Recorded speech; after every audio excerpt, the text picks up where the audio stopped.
Welcome everybody to this edition of Attention Talk Video. I'm your host, ADHD and Attention Coach Jeff Copper, and I'm here to talk to you about obvious solutions that might not be so obvious to you. And today I'm here talking about just one that's very near and dear to my heart because it's personal for me. As a kid growing up in high school, I had dyslexia, a learning disability, and I really very much struggled as a student. I think I got through with like a 2.7 grade point average, but I couldn't handle the chemistry classes and the language classes that you would normally take in a college prep to get into college. I was fortunate enough to actually get into college because of a scholarship athlete. And once I was there, I had to figure it out, I had to sink or swim. And one of the things that I remember very vividly, my first semester freshman year, was I had to write a very long-term research paper with regard to sociology and sport. And it was just the idea of going and digging through the library to find information was agonizing for me.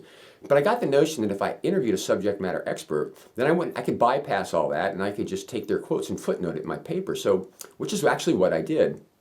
And so fast forward to today, or about 10 years ago when I got into coaching, everybody was encouraging me to write a book or write a blog. And not only is the reading, but the writing is a little bit of a challenge for me. So I started Attention Talk Radio and also then Attention Talk Video. And the thing about these, which was fascinating, is I was interviewing subject matter experts along the way.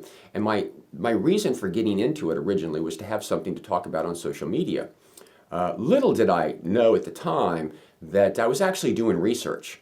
And by interviewing all the experts and asking the questions, I've amassed a pretty amazing education on attention and ADHD from years of doing these particular interviews.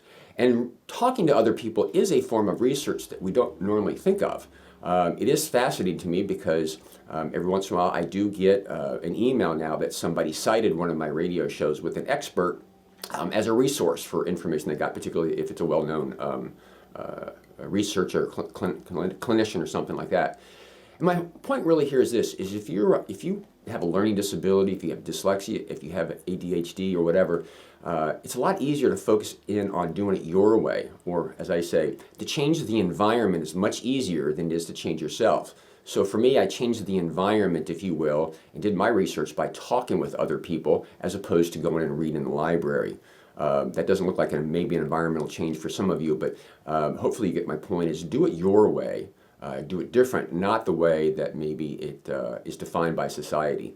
And I think you'll do much better. As a result of what I've done, I've thrived in a bunch of different areas, and it's actually kind of fun because other experts kind of come to me to network because I've interviewed clinicians, mental health professionals, coaches, educators, people with ADHD, and through that networking, getting to know people, it's just really kind of fun to put people together like that. So I hope this has inspired you. If you go out and you go on YouTube and put Attention Talk Video and obvious solutions and stuff as a keyword, you'll find a lot of interviews that I've done really highlight or illustrate obvious solutions that might not be so obvious to you. So with that, we hope you've enjoyed the video. If you haven't done so, please subscribe to our YouTube channel. And if you want to learn more about me as an attention coach or ADHD coach, go to digcoaching.com. With that, we hope you enjoyed the video.